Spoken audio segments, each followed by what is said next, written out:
भजा और पोटल तरकारी खाई खाई तो बोरिंग हो गली कौन करी पोटल पेटर मसला भजा।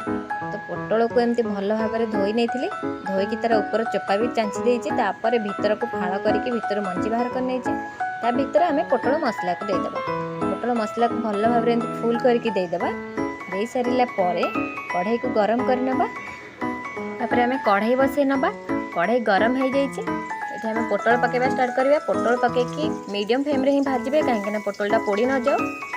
तो ये मुझे पकई देती पोटल तीनटा एक पोटल पकईला हल्का ऊपर लुण छींचीदेवे कहीं उपरटा जमीक अलण अल लगे। तो मुझे हल्का लुण छींची दूचे। देखिए केते बढ़िया गैस बाहर तार हाउ बाहर बहुत बढ़िया लगुच। तो एबे आम किसी समय घोड़े देवा। 5 मिनट घोड़े की बाहर कला देखिए केते क्रिस्पी देखा जाए। और यहाँ पखाड़ सहित खाए